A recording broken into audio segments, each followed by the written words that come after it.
Moved in, and we do have a couple of rain warnings as well.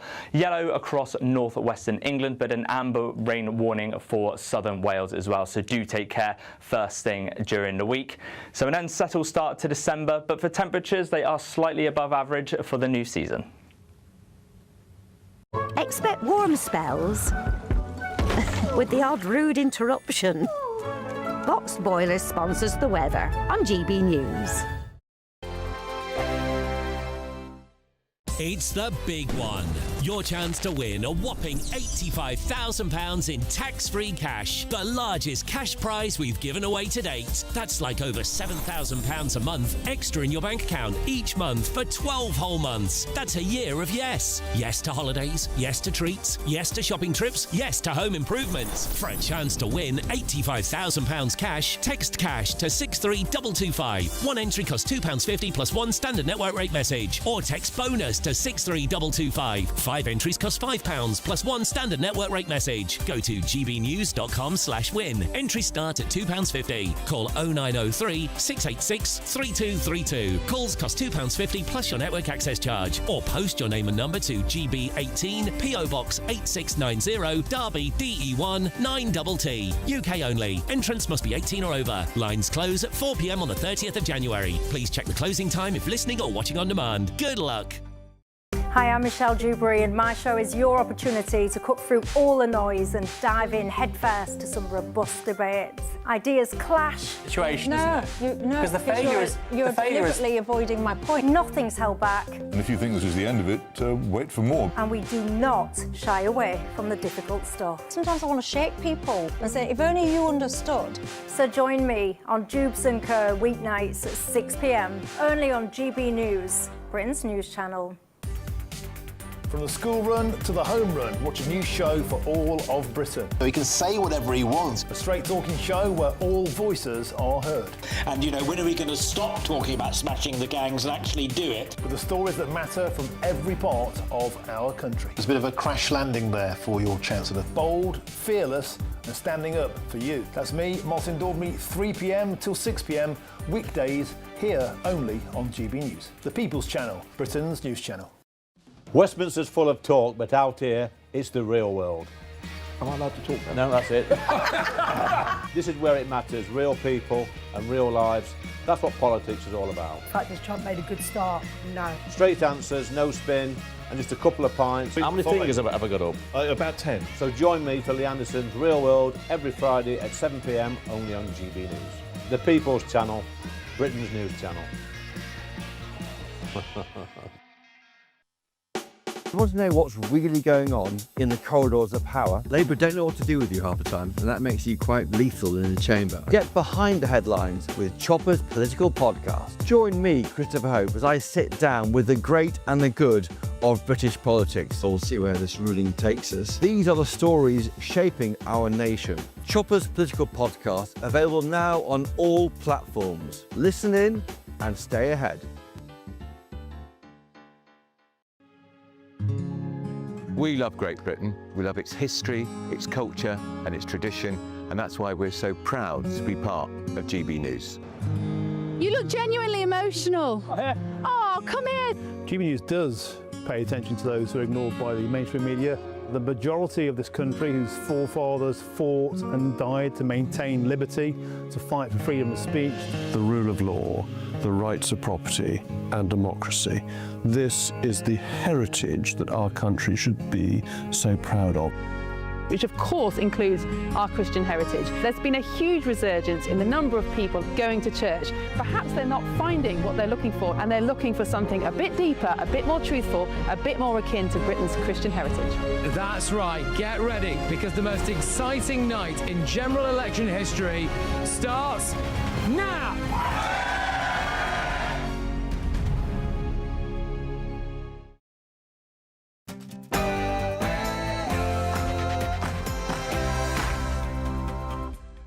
Good evening, it's 9 o'clock. I'm Alex Armstrong. Tonight, industrial scale lying. That is the damning verdict of many after the Chancellor Rachel Reeves is accused of misleading the public over the state of the economy. And and we must take all necessary measures to ensure the removal of any alien from any country who does not belong here. Donald Trump has slammed the door closed to immigration from third world countries. I think we should do it here. In fact, I think we might need to go further. Also, people don't realise why we do it. We do it for our families, we do it for them to go forward, we do it for the safety of British food. well, I love speaking to real people, and I've been back out on the streets of Britain. I've got exclusive interviews to bring you of our farmers protesting the budget this week outside Downing Street. Plus, is the Labour government plotting to reverse Brexit in a desperate bid to try and win support ahead of what is seemingly an impending general election? And she is spineless, shameless and completely aimless. the leader of the Conservative Party, Kemi Badenoch, decimated the Chancellor in the House of Commons. Has she finally landed as Tory party leader? Boris Johnson has told you to place a bet on her. And also, Europe's Christmas markets are on terror alert with the toughest security ever. From cops with guns to bollards hidden as Christmas gifts. Why on earth do we have to live like this? And to talk about all these amazing stories tonight, we've got former Labour advisor Paul Richards, senior reporter at Guido Fawkes, Ellie Wheatley, and former Scotland Yard detective Peter Blexley.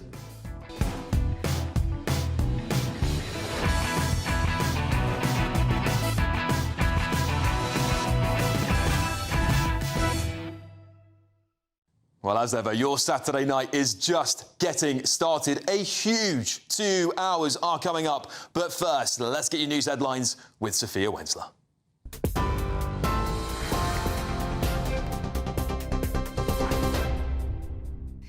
Alex, thank you. Good evening. Your top stories at 9 o'clock. Labour's biggest union donor has launched an attack on Rachel Reeves' budget for breaking promises to workers.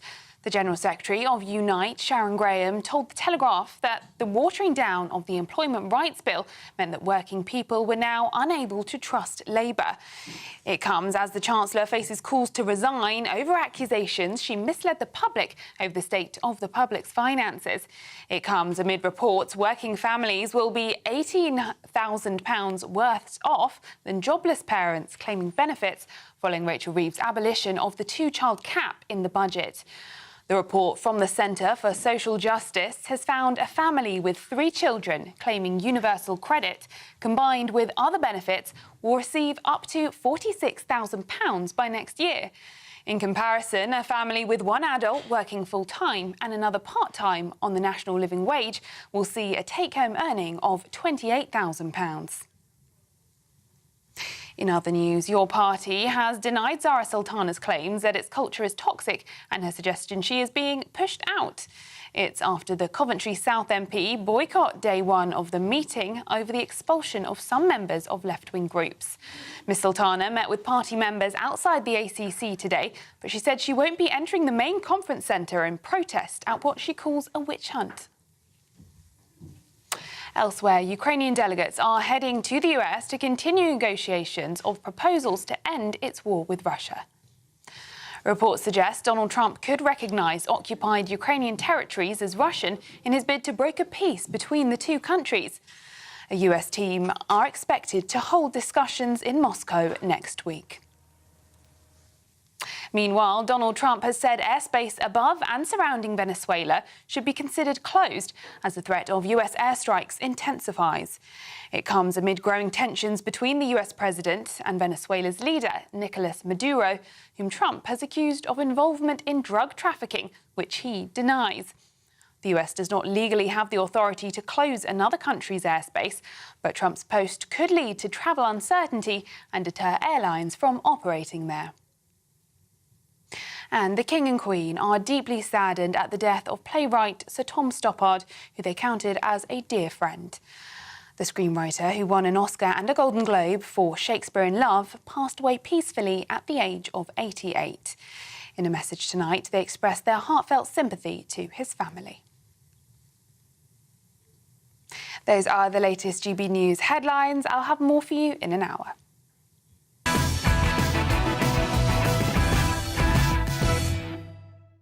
Welcome to the show, everybody. Well, I think we need to stop the third world coming to Britain. We cannot take any more of it, can we? We have simply had enough. And Donald Trump has just enacted a ban on immigration from third world countries. And I frankly think we need to do the same ourselves. If not, go further. Firstly, let's dig into just a few statistics.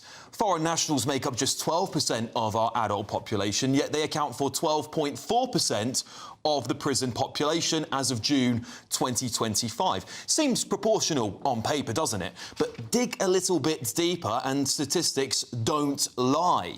Non-UK citizens are overrepresented in convictions for narcotics and fraud, for example. Albanian nationals are arrested at a rate of 209.8 per 1,000 in the population. That's 17 times higher than British citizens. They top the crime league table for arrests per capita, with 1 in 50 Albanians in the UK imprisoned, often for drugs or organised crime.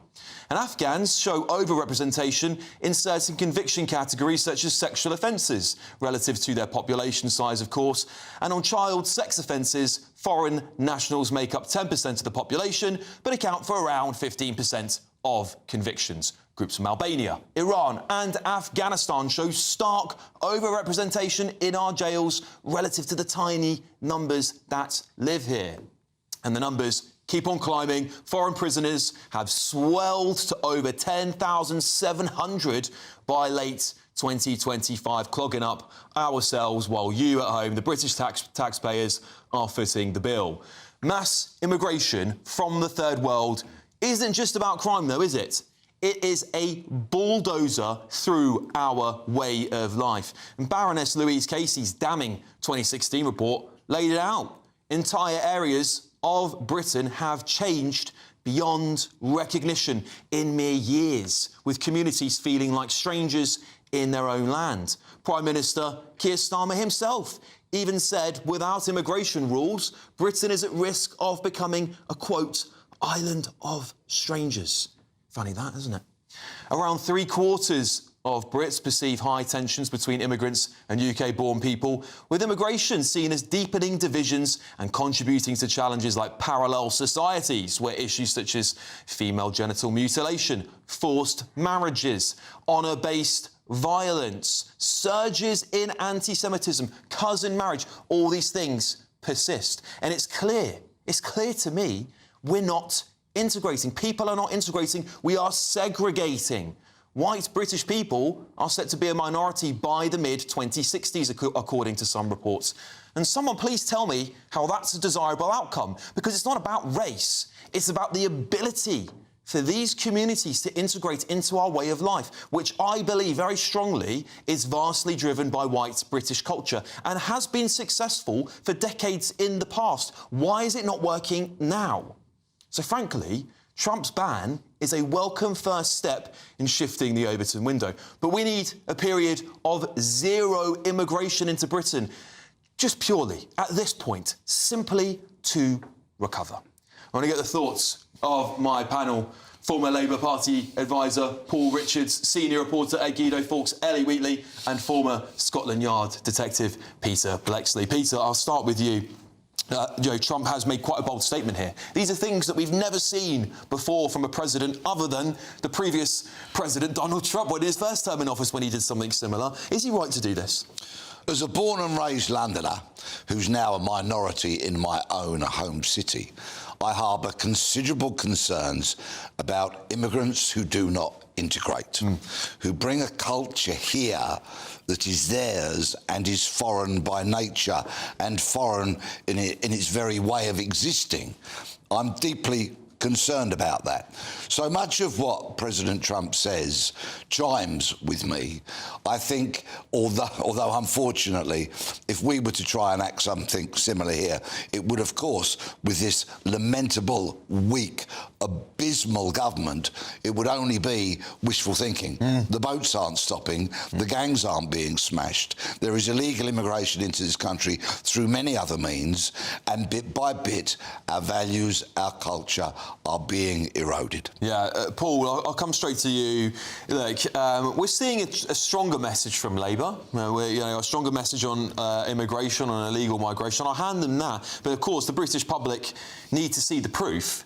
Do you think we need to go further? Look at those immigration figures the other night. I mean, when you take them at face value on the net, it looks pretty good. But when you break it down, we've got hundreds of thousands of British people leaving. Actually, it's always a net negative to Britain. It seems to be the case. Well, of course we need secure borders and we need a managed, ordered system of immigration and emigration too. And it needs to be legal and safe. And there needs to be safe routes for refugees too, because we do have international obligations.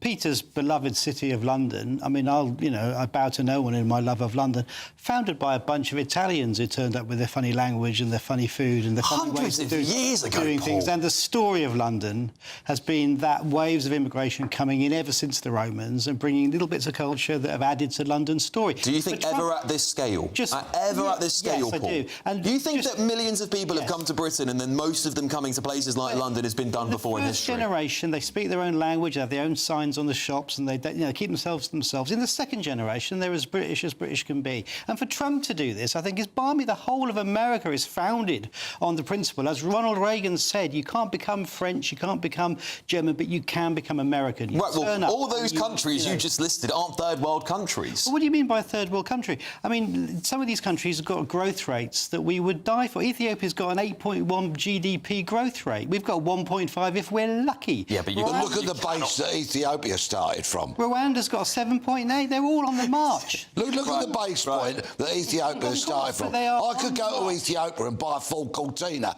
and that would increase their growth rate by about goodness knows how much. 500 quid is a year's salary in Ethiopia. As you've been to Africa, Peter, you know full well they are growing. They've got cities growing. They've got a middle class. They've got money. These are not the sort of when you say the third world, we're sort of imagining people in deserts in tents.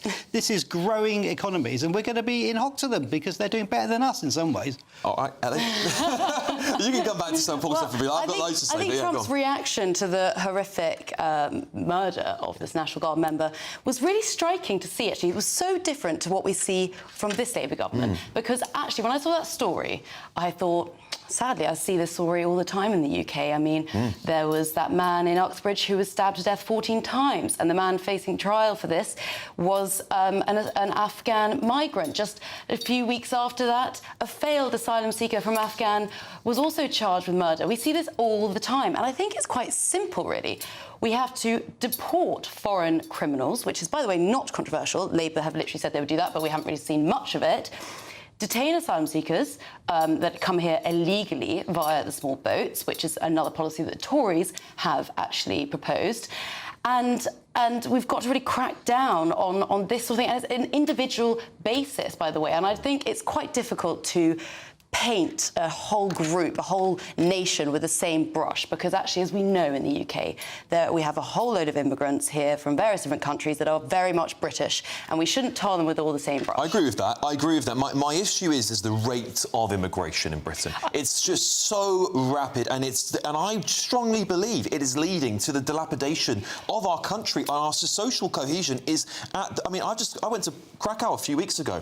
The social cohesion there is incredible. There is no issues. And a lot of people credit that with the strong economic growth they're getting, because they don't have to focus, Peter, on cultural wars and fixing social problems, because they have had strong borders, they've had a strong national identity, and the people there work in tandem, hence why they're probably going to outgrow us in the next few years. And Krakow is a beautiful city that I went to not long ago, and on speaking to a cab driver there, I said, how is it that we feel so safe when we're walking home at night, having had a few drinks? How come that my wife is happy to walk down the shop on her own and feels entirely safe in this city? And he says it is because of our shared culture. He said that is the very strong point that they have. With so many different cultures now, not coexisting, but existing independently, but within the same city, it is clear. And look at a problem that's arisen this week, and it's called PAN. I guess I'm getting the pronunciation right. Something which is chewed and then spat out. Yes. There was a Labour councillor posted only the other day of the amount of money that they are having to apply to having this cleaned up. It is disgusting, it is hideous, it is not British, and spitting in the street when I was a child was deeply, deeply frowned upon. Now we've got people gobbing industrial quantities of this vile mess throughout so many parts of our cities. And on Peter's point, things like that, Paul, I think happen because when you are not surrounded by mostly British people, you're not going to inherit their cultural values. These sort of practices only emerge time and time again when there's a ghettoisation, which Baroness Casey identified and others have identified. Even the Prime Minister said we're at risk of becoming an island of strangers, and I think he's right about that. I think that you have to draw a distinction between genuine ghettoisation, where people don't speak English at all and are totally, you know, like an enclave of a foreign country, and places where they have a sort of a flavour of that country, but people are integrated. So, you know, the Koreans in South London, or the Jews in North London, or the Australians around Earl's Court, or whatever it might be, or the Bangladeshis in Brick Lane, you know, they bring a kind of flavour to it, a kind of bit of cosmopolitan. Tell me what's brought a flavour to Eastbourne, where you live, please. I'm dying to hear. Well, that's part of the world where it's predominantly white, you know. But that's so you're giving me lessons now on my own city when you live from the comfortable of the snow white driven Eastbourne. But I come into London and enjoy it far more because of that cultural diversity. Because I can get any kind of food I want. I can see any kind of music I like and talk to people from all over the world. That's what makes London great. All right, very brief wrap up. I think, to be honest, though, the bigger issue is that 262,000 British nationals left in the year to June. You know, these people are fleeing, and they were from 20 to 45 years old, and they are leaving Labour's Britain. You know, so we've got to make sure that we're actually keeping British people in the UK as well. Yes, yeah. And what happens is when they leave, we replace them with cheap foreign labour, and you know, with the collapsing birth rate, actually, we're not going to see young British people in this country if they keep on leaving at the rates they are. There we go. Anyway, we have to leave it there. Time for a brand new Great British giveaway now, and your chance to win our biggest cash prize to date. It's an incredible 85 grand in tax-free cash, and it could be yours in the new year. Here's all the details. It's the big one.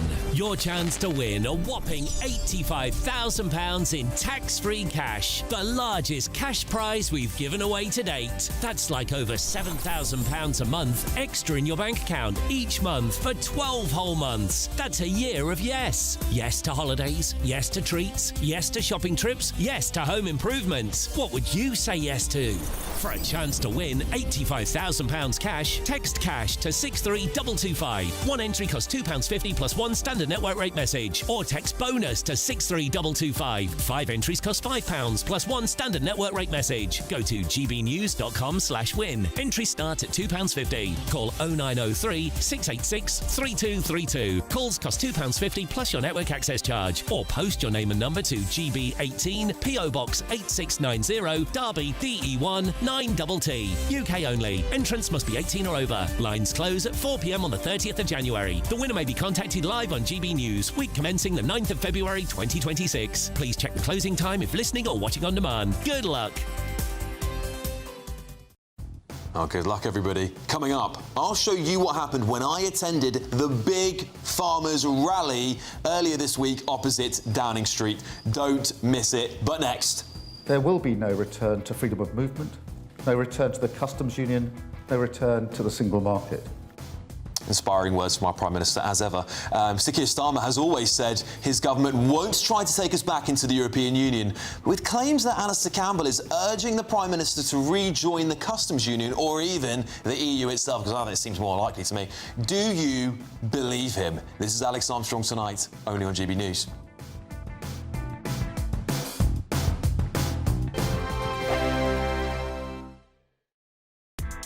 Join me, Nana Akwe, for an informative, interactive news programme with a difference. It's fun. No, he didn't say that, though. I'm so surprised. I think there's an element of truth to that. Join me from 3 p.m. every weekend, only on GB News, Britain's news channel. From the school run to the home run, watch a new show for all of Britain. He can say whatever he wants. A straight-talking show where all voices are heard. And, you know, when are we going to stop talking about smashing the gangs and actually do it? With the stories that matter from every part of our country. There's a bit of a crash landing there for your Chancellor. Bold, fearless and standing up for you. That's me, Martin Daubney, 3 p.m. till 6 p.m, weekdays, here only on GB News. The People's Channel, Britain's news channel. Westminster's full of talk, but out here, it's the real world. Am I allowed to talk now? No, that's it. This is where it matters, real people and real lives. That's what politics is all about. The fact has Trump made a good start? No. Straight answers, no spin, and just a couple of pints. How many fingers have I got up? About 10. So join me for Lee Anderson's Real World every Friday at 7 p.m, only on GB News. The People's Channel, Britain's news channel. You want to know what's really going on in the corridors of power? Labour don't know what to do with you half the time, and that makes you quite lethal in the chamber. Get behind the headlines with Chopper's political podcast. Join me, Christopher Hope, as I sit down with the great and the good of British politics. We'll see where this ruling takes us. These are the stories shaping our nation. Chopper's political podcast, available now on all platforms. Listen in and stay ahead. Britain deserves a newsroom that puts the facts and your voice first. Well, and that's what you get on GB News. Lively debates, lively conversation. And we're not afraid to hold power to account. And each other. So join me, Andrew Pierce. And me, Miriam Gates, for Britain's Newsroom, weekdays from 9:30 on GB News. Mornings don't have to be tiresome, especially if you have the right company. Wake up to news as it happens, opinion and debate, and of course, a little bit of entertainment too. Because when the kettle's on, we're on. That's Breakfast on GB News, a show worth waking up for. Every morning from 6 a.m. Only on the People's Channel, Britain's news channel. We'll spread the news, you spread the word. At GB News, we love to hear from you, our loyal community. So drop us a line at gbnews.com/yoursay. There you can talk to each other and also to the presenters live on air.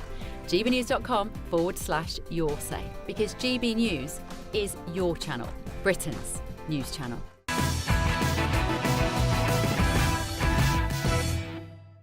Welcome back to Alex Armstrong Tonight, only on GB News. Well, how about this? It's being claimed today that there's a Labour plot. When is there not a Labour plot these days, honestly? This time, they want to reverse Brexit. It's reported that the usual suspects, including staunch Remainer Alistair Campbell, are putting pressure on Sir Keir Starmer to rejoin the customs union, and what they really probably mean is rejoin the EU itself. The Prime Minister has repeatedly said that his government won't take us back into the EU. But do you believe the king of U-turns, the man who, of course, wanted a second referendum when he was the one and only shadow Brexit secretary?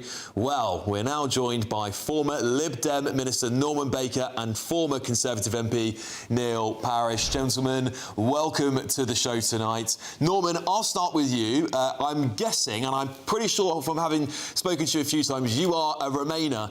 Do you think the government should be plotting, perhaps, to go back into the EU? Well, plotting is a loaded word, Alex, but let me just say there are two questions here. The first is there needs to be a frank and honest assessment as to what Brexit has meant for the UK and what the consequences have been. And only when that assessment has been made is it sensible to make a decision as to what, if anything, should be done about it. The fact of the matter is that the economic impact of Brexit, I'm sure some of your viewers don't want to know this, but has actually been very bad. According to the Office of Budget Responsibility, production levels are down 4%. According to the London Economic and the National Bureau of Economic Research, we've got £90 billion a year less for the Treasury in tax returns, and the average person is between £2,700 and £2,800 a year. Whereas often it's not surprising because the EU is our largest market for exports, which, by the way, are down 15%.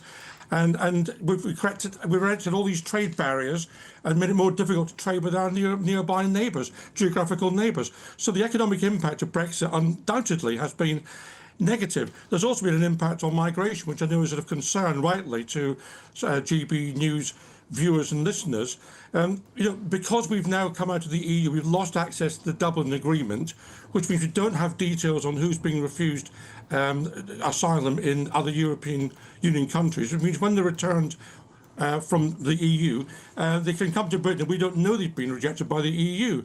And migration has got much worse since Brexit. And there are other downsides as well, including, for example, the inability to travel as freely as we did before, the impositions that meant on, for example, musicians and students who want to go abroad, the lack of coordination on, for example, mobile phone pricing. It has not been a success. That's the reality of it. We've got we got our own passports, but they're made in France, as a matter of fact. So that's the situation we've now got. The question is what we do about it, and I think there is a case at least for looking at rejoining the customs union, which would be helpful to our economy. OK, I've got lots I could say to that, but I'd love to hand it over to you, Neil, because you've been sitting there very patiently. Go on, Neil, take it away. Yeah, Norman, it's always nice to hear you. You are a dedicated European, and good luck to you. But I think we've Brexited, and now we want to really make the very best of it. And I think the trade deal that we're building up with India will be very difficult if we're in the customs union and into the single market. And of course, as soon as you go back into these rules made by Europe, we are no longer part of the European Union. So we just have to go along with exactly what they say, and we have no part in how those rules are brought together. So I think Brexit is done, and I think we now need to build on it. I think we have been slow on building it, and it has not been as successful as any of us would have liked. But I think to go back into the EU in any shape or form, and it is stealth, because everybody says, oh, well, we'll just go back into the customs union, we'll just go into the single market, it'll all be fine, and we can carry on with Brexit. But of course, in many ways, you would be tearing up a lot of the benefits of Brexit, and I think they are coming through. It always was going to be, when we left the EU, there was always going to be a shock to the economy. I believe we're actually building that back up again. I think, you see, a lot of the rules that are put in place for the barriers of trade with Europe have actually been put up by Europe, not by us, because I spent a long time in Parliament trying to sort of get some sort of agreement with the EU when we left to have a better trading arrangement. So it can be done, and it can be done without going back into the customs union and the single market. So I would be clear, keep out of that, because we will be going back from Brexit, and we will have the worst of all worlds. And don't forget, we left the EU because we didn't want to become part. They're building up towards a European army. They're building up toward much more of a federal Europe. They want to come together much more than we ever wanted to do. We always wanted to build up the market, but we didn't want the rest of the federalisation that was going on in Europe. So it wouldn't change if we went back in. And I think you'll find we've made the break. The British people decided it. I don't think you'll find that they've changed their mind, and I think build on Brexit, build on these trade deals, get more trade deals done, go faster than we've been doing, and we will see a benefit from Brexit. And like I said, but it's taking longer than any of us would have liked to have achieved. OK, I'd like to both give you an opportunity. I'd like to give you an opportunity for closing arguments. 15 seconds, Norman. Why should we rejoin the EU? Well, I didn't say to rejoin the EU. What I said was it's been a disaster so far, and we should try and sort it out. And I think that means customs union. Point one is that there is buyer's regret. The majority of people do want to go back in. Point two, if we were in the European Union, we could stop things like a European army because we'd have a veto on it. And point three, of course, to Neil, I'm very pleased to have you there, Neil. Mrs Thatcher, who no doubt you agree with, regarded a single market as one of her greatest triumphs, which indeed I think it was. OK, over to you, Neil. 15 seconds. Why should we stay out?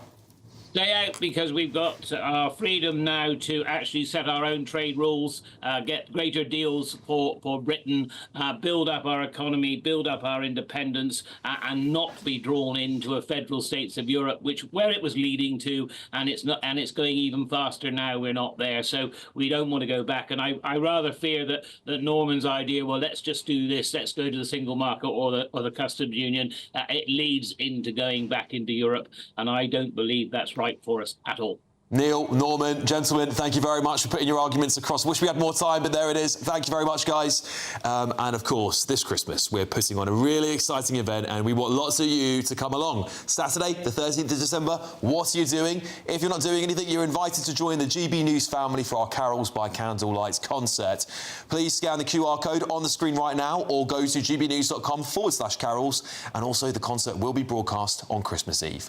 Look, later this hour, I'm going to be asking whether Kemi Badenoch is finally proving her critics wrong. Me being one of them, by the way, after she ripped the budget and the Chancellor to shreds. But next. It's my dad's farm and me and my brother are moving on to it, and if this tax comes in we won't be able to take it over, so it means quite a lot. I love getting out and about on the streets. I attended the farmers' protest this week in London, speaking to people facing a very, very bleak future thanks to this government. Stay tuned, don't miss that. Alex Armstrong tonight, only on GB News. I hope we haven't forgotten anything. Travel insurance, I tick that box. Yeah, but remember what you forgot last year. All Clear Travel Insurance sponsors GB News Travel Destinations Forecast.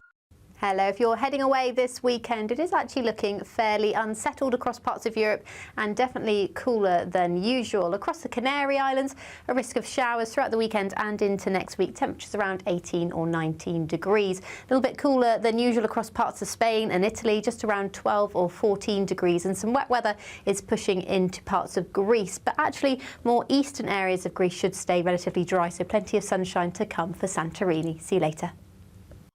All Clear Travel Insurance sponsors GB News Travel Destinations Forecast. Hello there, this is your GB News weather update from the Met Office. The rain that we've seen through this afternoon is beginning to clear and we will start to see some clearer skies as we head through the overnight period, and it will be a chilly one to come. But the rain that we've seen through today is because of this low pressure system and it is slowly tracking its way towards the North Sea. It will still be quite windy across these northeastern coasts. We could still potentially see some coastal gales for a time as it does move into the early hours of Sunday morning. But elsewhere, clearer skies to come. We even have an ice warning for northern England as those temperatures will start to fall away under those clearer skies. But even away from this, we could see some frosty patches towards southern England through the early hours of Sunday morning. But for the second half of the weekend, it is going to be a pretty bright and crisp start. Once the sun does rise, there will be some nice, bright, clear skies across southern England as well. Like I said, it will be a cold start for northern England, some icy stretches, so do take care if you are looking to travel around at first thing. And we still have some wintry showers across the northern half of Scotland as well. Where here, it can still be rather cold and likely to see some icy patches first thing in the morning. But through the day, that bright sunshine will continue for much of the UK. Those showers out towards those northeastern coasts will continually push their way off, and we could potentially just see some showers drifting in towards the western coast as well. All eyes will then turn towards this weather system out towards the west, but otherwise a chilly day to come. Most places around those mid-single figures for the end of the weekend. Now, much change on Monday. A large pressure system has moved in and we do have a couple of rain warnings as well. Yellow across northwestern England, but an amber rain warning for southern Wales as well. So do take care first thing during the week. So an unsettled start to December, but for temperatures, they are slightly above average for the new season. In the GB Newsroom, we bring you the news as it happens. With our team of dedicated journalists across the UK, we're ready to keep you up to date with what's happening every half an hour, every single day. Bulletins here on GB News, the People's Channel, Britain's news channel.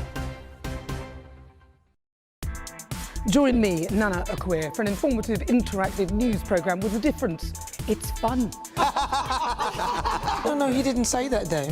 I'm so surprised. I think there's an element of truth to that. Join me from 3 p.m. every weekend, only on GB News, Britain's news channel. Britain was once the envy of the world. But look around. A nation that no longer knows what it is or where it's going. A country that's broken. How do we fix Britain? How do we bring it back? Friday night with Matt Goodwin at 8 p.m. only on GB News.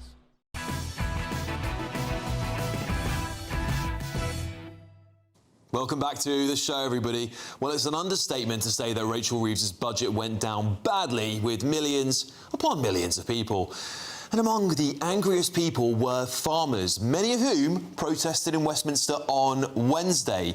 Labour have tinkered with the new inheritance tax rules that will come in on April this coming year.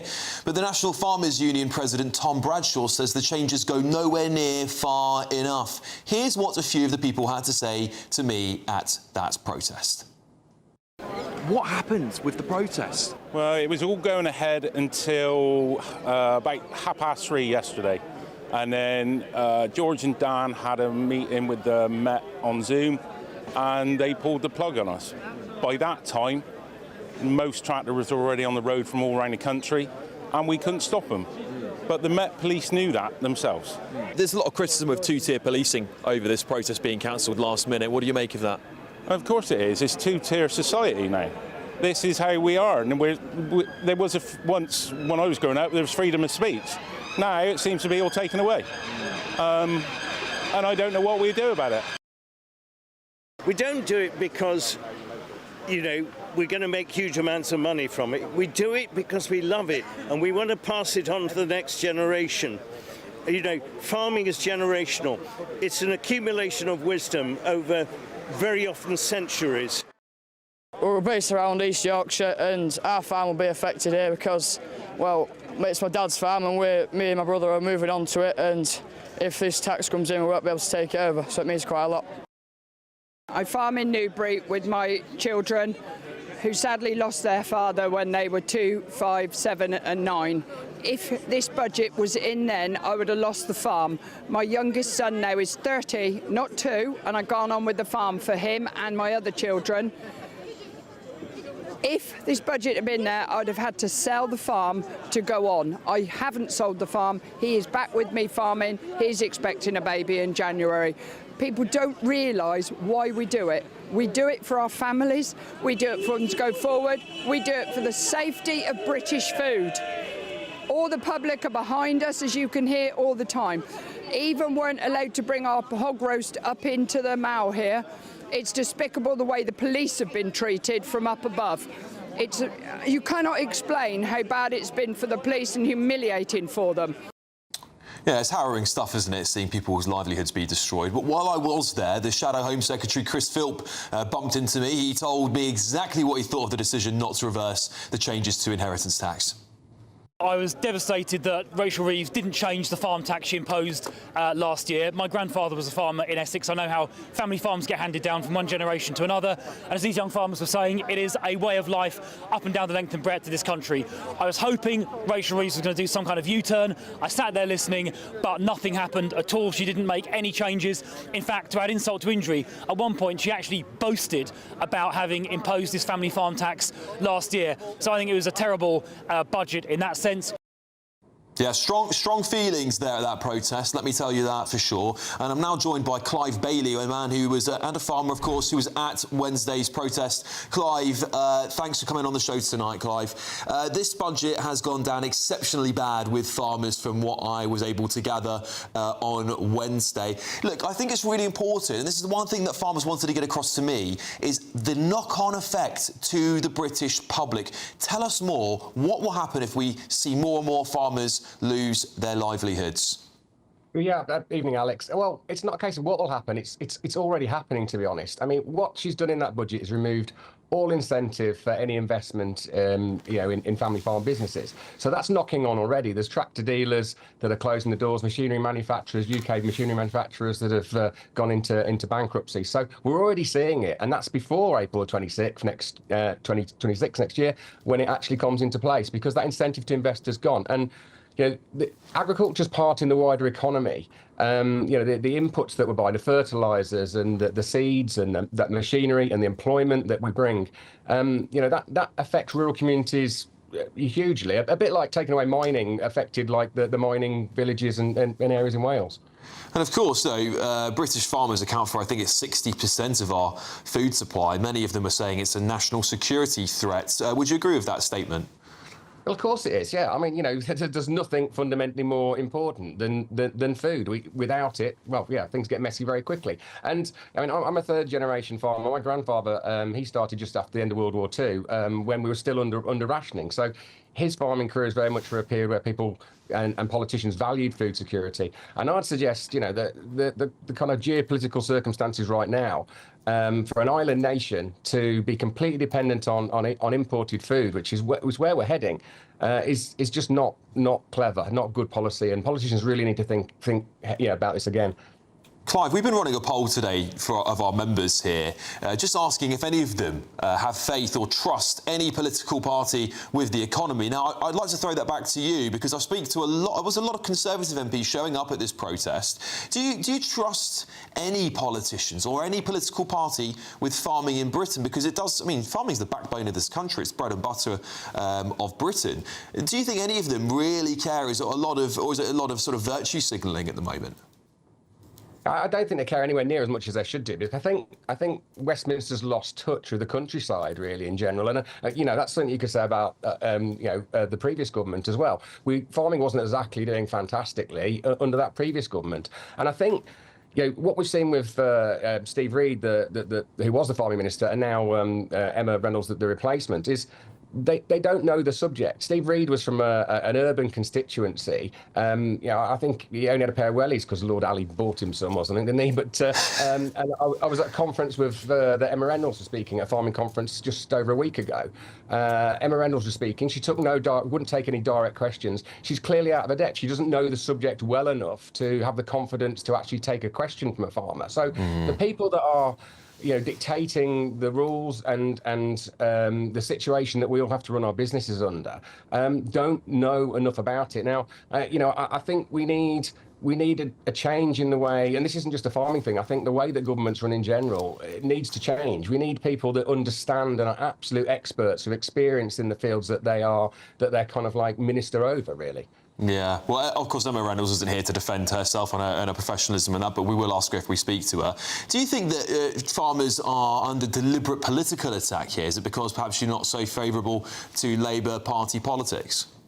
It does feel like that, to be honest. I mean, to some extent, I get what they were trying to do. There is a case where IHT around agriculture needed some kind of reform, but to go about that without any consultation with industry experts and people that would understand and know the full implications of this was just a very silly thing to do. I mean, there's proposals being put forward. There's been a lot of work done by various farming representatives and individuals ever since the last year's budget decision to put forward, other workable solutions.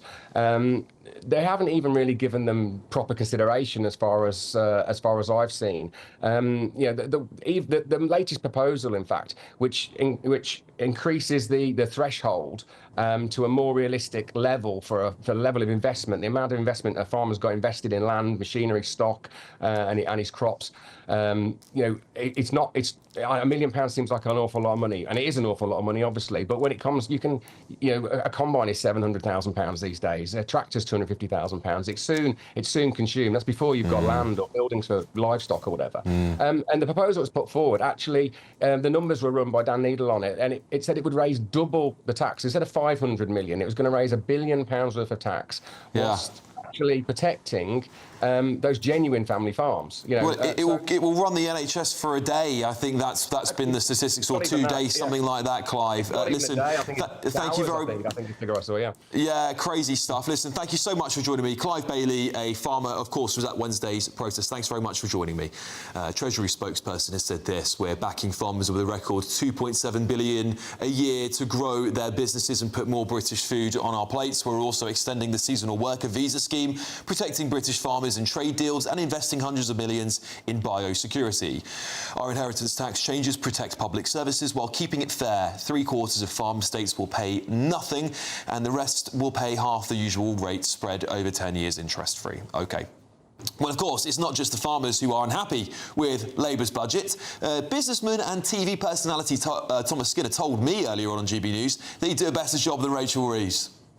how on earth they can go after the pensions is beyond me. People have worked hard their whole lives, paid in, done the right thing, and now they're getting taxed on it. I don't think that's right, personally. People like myself would do a better job because look, I know what it's like not to have the rent at the end of the month, and I know what it's like when you are in front. I know both spectrums, and I just think more people with more understanding of the real world, like myself, should be in power. Do you know what I mean? You need to understand the people really better, not sort of guesswork, which is what we're getting from this Labour government, if I'll be honest with you.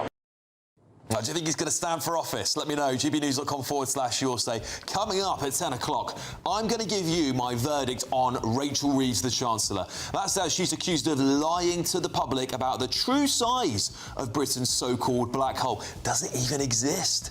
Certainly, Kemi Badenoch wasn't impressed with the Chancellor on Wednesday, was she? She said to them, Madam Deputy Speaker, I'll be there on Wednesday, I'll be there next year, and I'll be back the year after that. God help us. She is spineless, shameless, and completely aimless.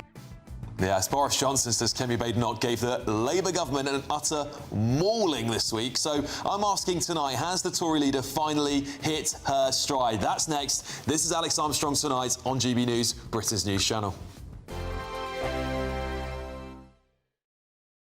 I'm Michelle Dewberry, this is Jubes & Co with you. Hello everyone, Patrick Christie is here. GB News, Britain's news channel. Access the stories that matter to you. Take the GB News family with you on any device. And as long as you have an internet connection. Tune in to GB News, anywhere on the planet or beyond. GB News, the People's Channel, Britain's news channel.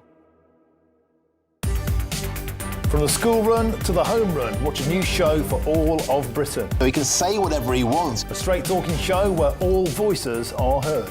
And, you know, when are we going to stop talking about smashing the gangs and actually do it? With the stories that matter from every part of our country. There's a bit of a crash landing there for your Chancellor. Bold, fearless and standing up for you. That's me, Martin Daubney, 3 p.m. till 6 p.m, weekdays, here only on GB News. The People's Channel, Britain's news channel. Westminster's full of talk, but out here, it's the real world. Am I allowed to talk now? No, that's it. This is where it matters, real people and real lives. That's what politics is all about. The fact has Trump made a good start? No. Straight answers, no spin, and just a couple of pints. How many fingers have I got up? About 10. So join me for Lee Anderson's Real World every Friday at 7 p.m, only on GB News. The People's Channel, Britain's news channel.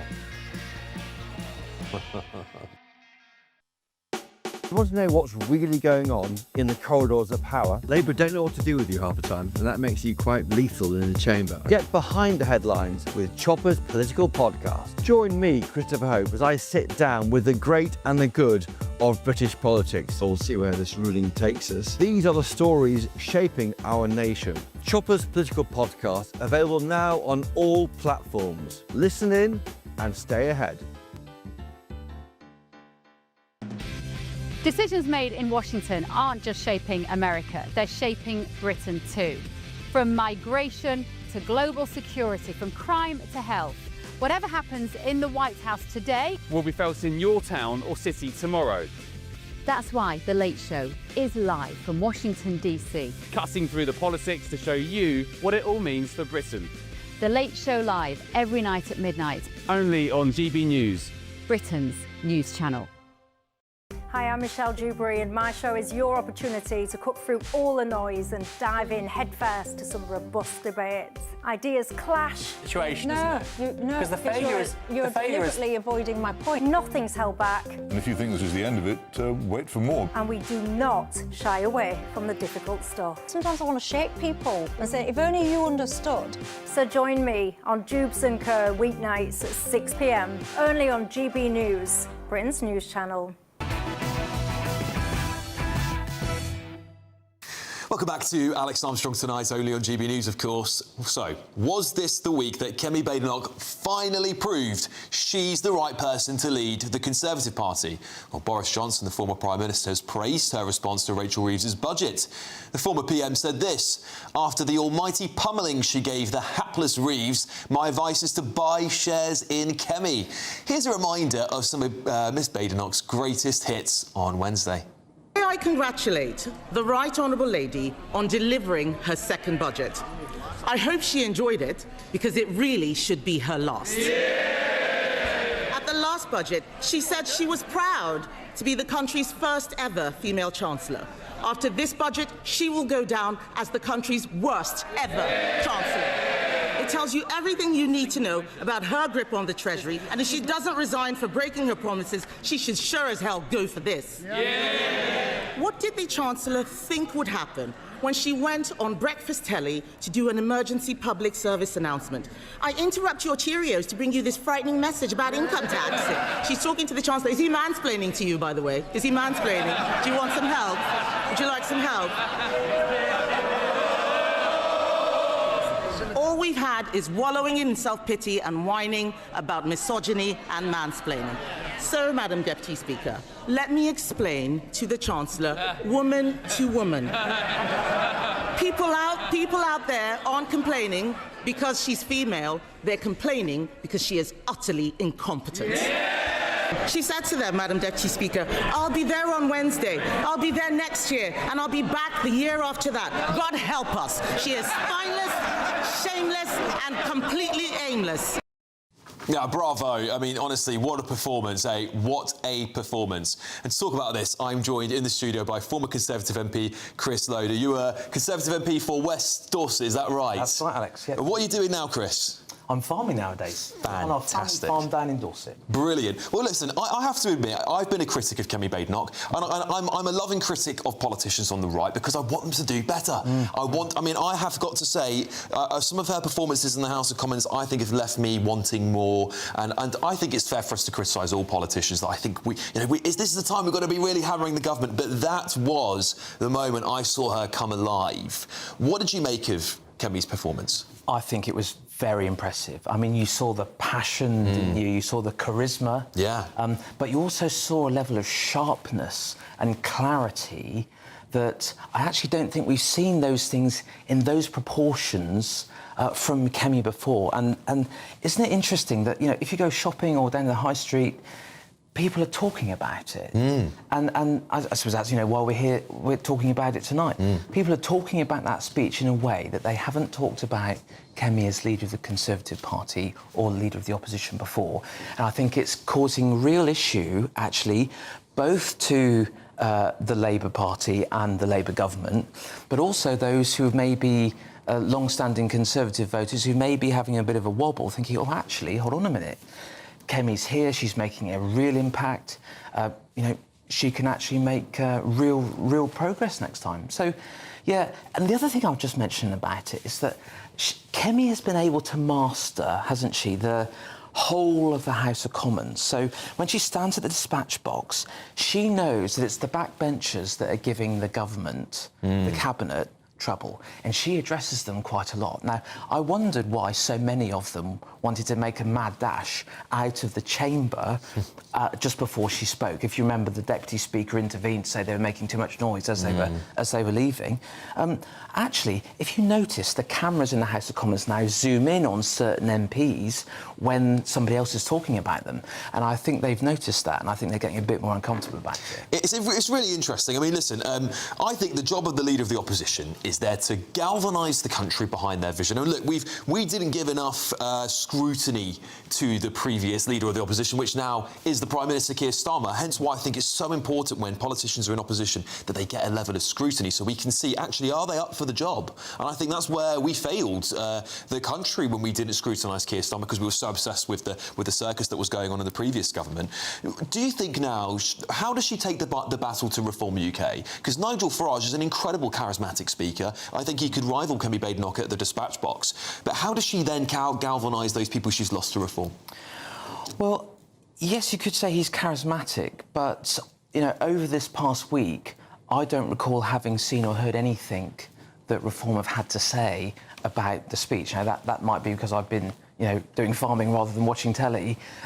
But, I would have normally have picked up on that. How does she take that? Well, I think she's doing it right here and now. We're seeing it, aren't we, across the board? The impact that she's making how she's coming across, what she has to say, they're all really cutting through. And I think we're seeing that more and more. And what you can see finally, I just want to say that the wriggling that's going on the front bench on the Labour part is just massive. I have to say, when I saw the Chancellor's face after some of those burns that Kemi Babe not laid down on her, I thought it was absolute brilliant television, but also fantastic work. Chris, thank you so much for coming in the studio and joining me tonight. Really appreciate it. Look, coming up, I'm going to have my verdict, my own verdict on that budget, the best stories from tomorrow's papers, and should we be cowing into these terror threats on our Christmas markets? That's coming up next. Expect warm spells with the odd rude interruption. Box Boilers sponsors the weather on GB News. Hello there, this is your GB News weather update from the Met Office. The rain that we've seen through this afternoon is beginning to clear, and we will start to see some clearer skies as we head through the overnight period, and it will be a chilly one to come. But the rain that we've seen through today is because of this low pressure system, and it is slowly tracking its way towards the North Sea. It will still be quite windy across these northeastern coasts. We could still potentially see some coastal gales for a time as it does move into the early hours of Sunday morning. But elsewhere, clearer skies to come. We even have an ice warning for northern England as those temperatures will start to fall away under those clearer skies. But even away from this, we could see some frosty patches towards southern England through the early hours of Sunday morning. But for the second half of the weekend, it is going to be a pretty bright and crisp start. Once the sun does rise, there will be some nice, bright, clear skies across southern England as well. Like I said, it will be a cold start for northern England, some icy stretches, so do take care if you are looking to travel around at first thing. And we still have some wintry showers across the northern half of Scotland as well. Where here, it can still be rather cold and likely to see some icy patches first thing in the morning. But through the day, that bright sunshine will continue for much of the UK. Those showers out towards those northeastern coasts will continually push their way off, and we could potentially just see some showers drifting in towards the western coast as well. All eyes will then turn towards this weather system out towards the west, but otherwise a chilly day to come. Most places around those mid-single figures for the end of the weekend. Now, much change on Monday. A large pressure system has moved in, and we do have a couple of rain warnings as well. Yellow across northwestern England, but an amber rain warning for southern Wales as well. So do take care first thing during the week. So an unsettled start to December, but for temperatures, they are slightly above average for the new season. Expect warm spells with the odd rude interruption. Box Boilers sponsors the weather on GB News. It's the greatest cash prize of a Great British giveaway so far. A simply stunning £85,000 in tax-free cash to spend on anything you like, making 2026 your greatest year to date. That could get you that brand new car, extend and improve your home, take you away on that bucket list holiday, or just give you some peace of mind over the coming months. For a chance to win £85,000 cash, text cash to 63225. One entry costs £2.50 plus one standard network rate message, or text bonus to 63225. 5 entries cost £5 plus one standard network rate message. Go to gbnews.com/win. Entries start at £2.50. Call 0903 686 3232. Calls cost £2.50 plus your network access charge. Or post your name and number to GB18 PO Box 8690 Derby DE1 9TT. UK only. Entrance must be 18 or over. Lines close at 4 p.m. on the 30th of January. Please check the closing time if listening or watching on demand. Good luck. Westminster's full of talk, but out here, it's the real world. Am I allowed to talk then? No, that's it. This is where it matters, real people and real lives. That's what politics is all about. In fact, has Trump made a good start? No. Straight answers, no spin, and just a couple of pints. How many fingers have I got up? About 10. So join me for Lee Anderson's Real World every Friday at 7 p.m. only on GB News. The People's Channel, Britain's news channel.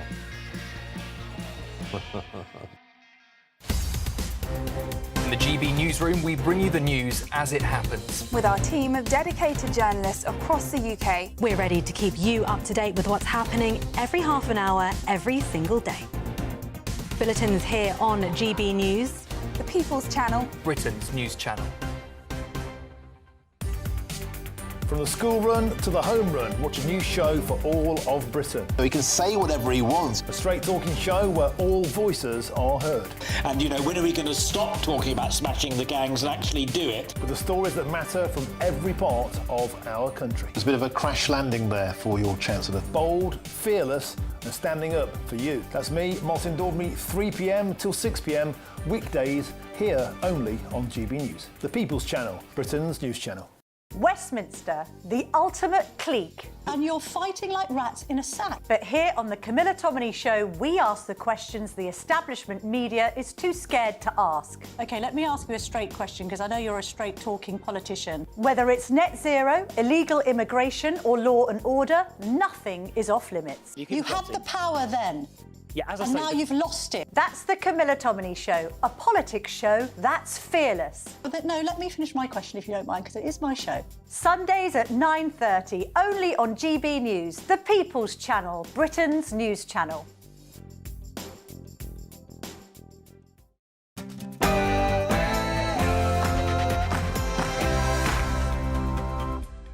Good evening, everybody. It's 10 o'clock. I'm Alex Armstrong. Tonight, industrial scale lying. That is the damning verdict of many people after the Chancellor, Rachel Reeves, is accused of misleading the public over the state of the economy And we must take all necessary measures to ensure the removal of any alien from any country who does not belong here.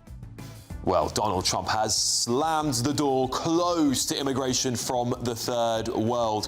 I think we should do it here. In fact, I think we might need to go even further. Also, people don't realise why we do it. We do it for our families, we do it for them to go forward, we do it for the safety of British food. you know, I love speaking to real people, so I've been back out on the streets of Britain. I've got exclusive interviews to bring you of our farmers protesting the budget this week. Plus, is the Labour government plotting to reverse Brexit in a desperate bid to try and win support ahead of what's seemingly an impending general election? Also, she is spineless, shameless and completely aimless. Leader of the Conservative Party, Kemi Badenoch, decimated the Chancellor in the House of Commons with that fiery speech. Has she finally landed as Tory party leader? Boris Johnson's told you to place a bet on her. Also, Europe's Christmas markets are on terror alert with the toughest security ever recorded. From cops with guns to bollards hidden as Christmas decorations. Why on earth do we have to live like this? And on our panel tonight, we've got former Labour advisor Paul Richards, senior reporter at Guido Fawkes, Ellie Wheatley, and the former Scotland Yard detective Peter Blexley.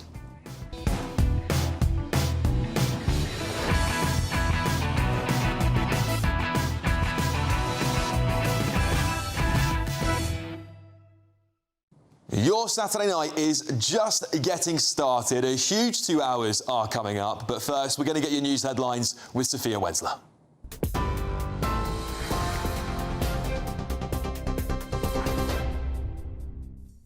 Alex, thank you. It's just gone 10 o'clock. These are your headlines.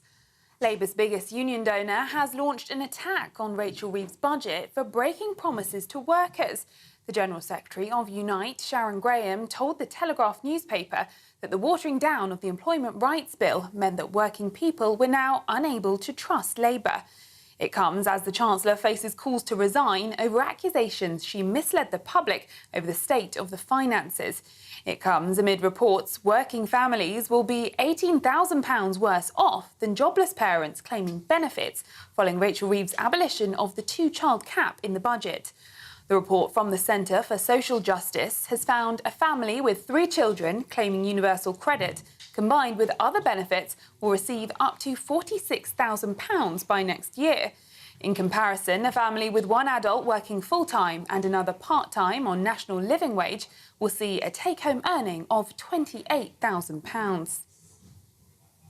Elsewhere, Ukrainian delegates are heading to the US to continue negotiations of a proposal to end its war with Ukraine. Reports suggest Donald Trump could recognise occupied Ukrainian territories as Russian in his bid to broker peace between the two countries. A US team are expected to hold discussions in Moscow next week. Meanwhile, Donald Trump has said airspace above and surrounding Venezuela should be considered closed as the threat of US airstrikes intensifies. It comes amid growing tensions between the US president and Venezuela's leader, Nicolas Maduro, whom Trump has accused of involvement in drug trafficking, which he denies. The US does not legally have the authority to close another country's airspace, but Trump's post could lead to travel uncertainty and deter airlines from operating there. Now, the King and Queen are deeply saddened at the death of playwright Sir Tom Stoppard, who they count as a dear friend. The screenwriter, who won an Oscar and a Golden Globe for Shakespeare in Love, passed away peacefully at the age of 88. In a message tonight, they expressed their heartfelt sympathy to his family. And businessman and TV personality Thomas Skinner has suggested his early departure from Strictly Come Dancing could have been political. The former Apprentice contestant was the first celebrity to be eliminated from this year's edition of the BBC One dancing show, and Skinner admitted he never fitted the bill. Speaking to GB News earlier, he said it may also just have been down to his dancing skills. What I'm going to say is, I went to a barbecue with J.D. Vance, the Vice President of America, the day before I said I was going on Strictly Come Dancing. And look, they've got a bit of a thing going on with Donald Trump in a minute. Weren't one of my brightest ideas, but I'm very glad I've done it. And he was a lovely, lovely man, you know, and he'd get a bit political, and we know that. And I ain't very good at dancing either, you know what I mean? Those are the latest GB News headlines. Now it's back to Alex.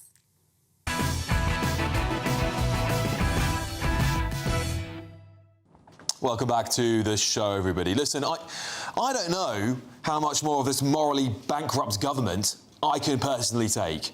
And to cut to the chase, I want Rachel Reeves and Keir Starmer to be booted out of Downing Street for being complicit in overseeing the cover-ups and scandals that have already torn this government to pieces, in my opinion. Time and time again, they've been caught red-handed playing the British public for total fools. The Office for Budget Responsibility has called out the Chancellor, Rachel Reeves. Anyone who reads their statements, by the way, can come to the same conclusion.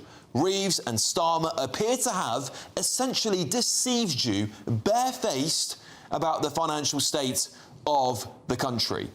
In September, the Office of Budget Responsibility's report claimed it reached out to the Chancellor and told her that the so-called massive black hole, which we were told was tens of billions of pounds, by the way, was only a measly £2.5 billion. By October, they reached out again and claim that not only does the black hole no longer exist, that we were in a budget surplus. We were in the black of £4.5 billion. And what happened a month later? Well, the Chancellor stood up and said this.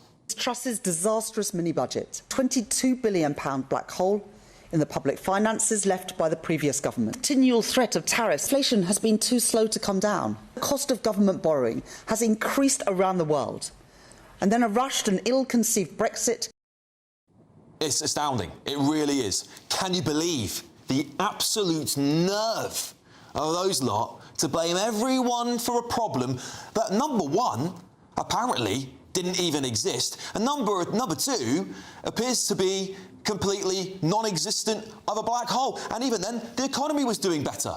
This, of course, is just the tip of the iceberg with our Chancellor, who seems to be compulsively misleading and U-turning and being addicted to making things up to what I can only guess to either make herself look better or cover up her mistakes, and my view, possibly manufacture a narrative that is so completely polar to the truth in order for you all to swallow it at home. The most infuriating part of all of this is that Labour promised you change, swore they were bastions of morality, sat on that high horse, telling us all how bad the Tories were and how great they all were. Well, it turns out these lot are just as bad, and instead of raising the bar, they've dragged politics even further into the gutter. And tonight, it gets worse. The Telegraph revealed Downing Street is happy with the Chancellor's speech, and the PM was aware that there was indeed no black hole in the public finances. I mean, that's a confession, in my opinion. Good grief. You deserve better. This country deserves better. And to echo the words of Oliver Cromwell, Chancellor, in the name of God, go. Let's get the thoughts of my panel. Former Labour advisor Paul Richards, senior reporter at Guido Fawkes, Ellie Wheatley, and former Scotland Yard detective Peter Blexley. Paul, I'm going to have to start with you. The fact that the Prime Minister knew there was no black hole is absolutely astounding, isn't it? Well, you have to see this in the context of a war that has broken out between the Office of Budget Responsibility and the government. These are the unelected Quangocrats who got it horribly wrong by leaking the budget by somebody pressing a button at the wrong time, which could have, I mean, arguably is an illegal act, but certainly could have created market turmoil. And having done that, of course, they're now under the cosh. I personally think Richard Hughes should resign, but we'll see. But they've hit back by saying what they've said around the briefings they gave the ministers. But I mean, the OBR, I think, is under the spotlight now, because do we really want to put our, bet the entire farm on the predictions of economists when we know economists change their minds and disagree with one another? I find it astounding. I do, Peter, Paul, because at the end of the day, the Prime Minister's admitted that he knew there was no black hole. Downing Street have now said it. The OBR clearly, in my opinion, are right. They weren't wrong in prior to the election, were they, Ellie, when they said both parties were lying to us about the state of Britain's finances? I mean, there was no black hole. There was just a black lie, right? This budget was a backbencher budget. And usually politicians use the OBR to sort of lie about or cover themselves of what they're spending and why they're raising various taxes, all the rest. Briefs went a step further. She actually lied and she briefed out against what the OBR actually told her, which is absolutely unforgivable. And I do not see how she can last this at all. And what she did, right? Why are you putting faith in the OBR? Well, you don't think it should exist? Well, I agree with you on that, but what she said was, well, what her Treasury team were briefing out that was, according to the OBR, downgrades in productivity, etc., of to 20 to 30 billion pounds, which is why we're going to have to raise taxes. She was a coward. What she should have said was actually, we're going to raise taxes to spend more on welfare, scrapping the 2-child benefit cap and giving in to the lefties in her party. That's what happened here, and we know this now. I mean, it's a total lie. It's unforgivable, and I don't think she'll last. Peter? Paul, please choose your words carefully. Don't bandy about the word war as if it in some kind of political context. It might be an argument, it might be a row. It is certainly not a war. People die in wars. This pathetic government, once again, has shown, and I agree with a lot with what Ellie said, that they are in hock to their backbenchers, that they are a typical socialist government that loves giving away other people's money. The lifting of the 2-child benefit cap was ludicrous and will just be an open goal for the open-legged, feckless, reckless who lie on their backs and shell out children when they can't actually afford them. Can I just add? I'll just say, I'm just so... Go on, Paul, go on. There are 450,000 kids that this will take out of poverty. And, Peter, it's not their fault they're poor, but we do know that if we can get them out of poverty, they're less likely to be in poverty in the future and spend money on benefits. Can I just say for 1 second, sorry. Look, I think we're deflecting from the key point here is that the Chancellor stood up time and time again, leak after leak, by the way, out of the Treasury, which I believe, having worked with politicians quite a lot throughout my career, that it happens deliberately, by the way, to feed you a narrative, to get you prepared for something so they can test the waters. Time and time again, we're told the state of this economy, Ellie, is dire, and that we should brace ourselves. And they blame it on everyone but themselves. And let's not forget, by the way, in Labour's manifesto, they promised only £8.5 billion of tax hikes. It's now, over 2 budgets, £66 billion. It's absolutely, I mean, it's really quite historic. But back to the 2-child benefit cap, actually, the Centre for Social Justice just today released a report saying that working families are now going to be £18,000 off a year, worse off a year, than jobless parents. It's about incentives here, isn't it? When it comes down to this, I understand what you're saying about the children not... In the small print of the budget, there are lots of things like, for example, increasing apprenticeships, and that's one way to get more people into work. Increasing the national minimum wage, so the people that do go out... No, and by the way, back to that... So there are things for the working people as well. No. And most working people are not going to have to pay higher taxes. But Paul, why did... I'm in favour... One second, because I'm in favour of lifting the child benefit cap for working families, so we can incentivise parents who want to breed the future generation of our country, because our birth rate is through the floor. And if I don't want more immigration to this country, so I think we've got to be honest about the ways we achieve that. But we're giving it away to everybody again. We found out that if the OBR's report is true, which it seems it might be, that we were in a budget surplus. You're suddenly putting faith in the OBR because it happens to agree with what reason do they have to lie, Paul? So they're not lying. Sorry. They're not lying, but I'm saying they are economists, and economists disagree with each other. There's no single scientific fact around economists. I think the argument is, though, that Reeves was constantly referring back to the OBR's forecast to justify her taxes. But back on the minimum wage thing, by the way, it's now going to cost employers £4,000 more to employ young people, thanks to the successive minimum wage hikes. Unemployment rate for 16 to 25-year-olds is already 15%.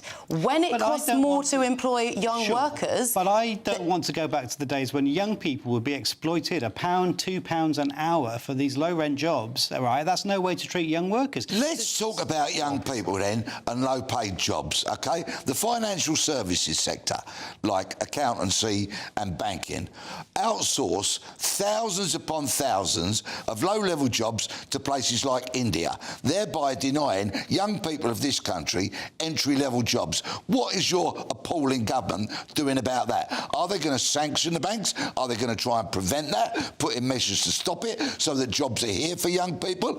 And another point, Downing Street picks and chooses what the OBR says when it suits its narrative, and has been shamelessly exposed this week. It is often a narrative based on lies. Yeah, Paul, because, listen, before Labour got into government, the Prime Minister, Rachel Reeves, Angela Rayner, all the front bench came up and they said, these Tories are terrible, they lie to you, they are the worst evil. How can they sit there and say that anymore? Surely they must all be eating their hats. No one is disagreeing, are they, that the economy is in a terrible state? I mean, you're not. Your argument, you had a budget surplus. Your argument isn't that it's actually we're all doing quite well. I mean, I think we can all agree. I agree with that point. The economy is in the toilet, and that's why they had to revise their plans, because it's in a real dire state. But they had a budget surplus, which means they didn't need to tax us so much, because the only reason they wanted to tax us so much is because they wanted to spend on ideological things to stave off the left of the Labour Party and the Greens. Disagree with the second half of that, because I don't think it's ideological, for example, to try and get waiting lists down in the health service. I mean, there's like small bits of money, for example, like things like playgrounds. You know, we're going to get our playgrounds rebuilt in every community. So these are the things that collectively we spend money on, because they make us all individually better off. And that is the price of a good society, Alex. Oh, listen, I think the price of a good society is giving people their money back, especially when we've got a budget surplus. We should be rewarding working people in this country. And unfortunately, as unemployment's rising, we also need to incentivise growth. Nothing in this budget does that, and I'm just very disappointed. I feel misled. I think many other people will feel misled about the state of the economy, at least of the country's finances. But there we go. There we go. We'll find out more this week, won't we? Downing Street, of course, has denied that Miss Reeves had misled the country, saying that she'd been very clear about the decisions. We'll have lots more on Rachel Reeves later this hour as we go through tomorrow's newspapers, I'm sure of that. But now it's time for a brand new Great British giveaway, and it's your chance to win our biggest cash prize to date. It's an incredible 85 grand in tax-free cash, and it could be yours in the new year. Here's all the details. It's the big one. Your chance to win a whopping £85,000 in tax-free cash. The largest cash prize we've given away to date. That's like over £7,000 a month extra in your bank account each month for 12 whole months. That's a year of yes. Yes to holidays. Yes to treats. Yes to shopping trips. Yes to home improvements. What would you say yes to? For a chance to win £85,000 cash, text cash to 63225. One entry costs £2.50 plus one standard network rate message, or text bonus to 63225. 5 entries cost £5 plus one standard network rate message. Go to gbnews.com/win. Entries start at £2.50. Call 0903 686 3232. Calls cost £2.50 plus your network access charge, or post your name and number to GB18 PO Box 8690 Derby DE1 9TT. UK only. Entrance must be 18 or over. Lines close at 4 p.m. on the 30th of January. The winner may be contacted live on GB News, week commencing the 9th of February 2026. Please check the closing time if listening or watching on demand. Good luck. Well, look, coming up at 10:30, I'm going to bring you tomorrow's front pages.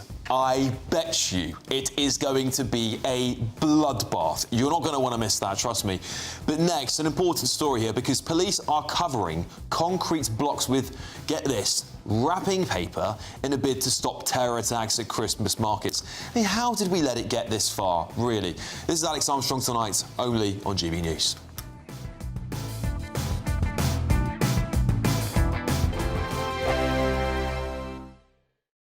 Westminster's full of talk, but out here, it's the real world. Am I allowed to talk then? No, that's it. This is where it matters, real people and real lives. That's what politics is all about. In fact, has Trump made a good start? No. Straight answers, no spin, and just a couple of pints. How many fingers have I got up? About 10. So join me for Lee Anderson's Real World every Friday at 7 p.m, only on GB News. The People's Channel, Britain's news channel.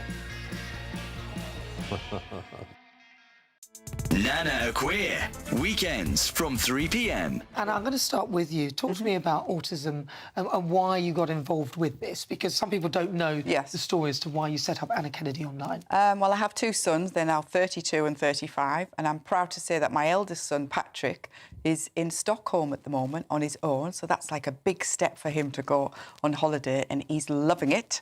So they both were diagnosed fairly young, and the support at the time was just non-existent. Yeah. So we had to set up our own school, and then we set up a vocational college for my youngest son, Angelo. Now, how do you know that they're autistic? Is there a blood test? Is it something where you have a list of symptoms? Or because some people say, oh, I've got ADHD and this and that, and I think sometimes people conflate it with autism. Are there parallels with the two, or are they totally separate? Because it's confusing. They're very different from each other, both Patrick and Angelo. So Angelo was diagnosed fairly early at 2.5, 3. He passed all the milestones and then he just lost everything. His speech, eye contact, didn't want to be touched, didn't even want me to hug him at the time, running from one end of the room to the other, squealing, and it was just like, what is going on? And as a mum, you're thinking, what have I done wrong? Have I done something wrong? Oh, no. Patrick was diagnosed fairly early again, but he was premature, and I thought the difficulties that he was having because he was 11 weeks premature, I thought, is it because he had a bit of a difficult start, in and out of hospital. And then he was diagnosed at 4, and then we found out when he was 7, when he was struggling at school. He was finding school difficult, being bullied. So it's an autism spectrum condition, and if you feel that there might be, something that I'm not quite sure, I can't get a handle on it, please go and see your GP and just ask for your child to be assessed. But the difficulty at the minute is the waiting list is so long to get a diagnosis. GB News, the People's Channel. You want to know what's really going on in the corridors of power? Labour don't know what to do with you half the time, and that makes you quite lethal in the chamber. Get behind the headlines with Chopper's Political Podcast. Join me, Christopher Hope, as I sit down with the great and the good of British politics. We'll see where this ruling takes us. These are the stories shaping our nation. Chopper's Political Podcast, available now on all platforms. Listen in and stay ahead.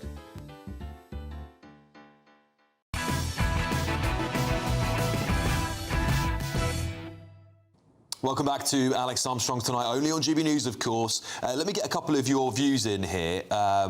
Richard says, we were talking about farmers earlier on. Of course, I was out meeting them on Wednesday after the budget. Richard says, you can't eat a solar panel. So true. We're getting rid of our farmland just to put up these massive solar farms in many cases. Christine says, on the topic of Kemi Badenoch, Kemi's really showing her mettle, doing brilliantly what she needs to do. Keep her eye on the old guard. That's important. Who made such a hash of things last time round. Other viewers are saying, of course, not to trust the Tories. They did it before, they'll do it again. Hedgehog says, Trump is right. This is about Trump's ban on immigration. Some ideologies don't belong in the civilised West. Well, there's a brand new way if you want to take part in the conversation at home, but you can become a friend of GB News for free. Take a look at this. Join the community and be part of our shows by becoming a friend of GB News. Get a direct line to join the conversations that you hear us talking about every day in our programmes by commenting on your say and voting in You Decide polls.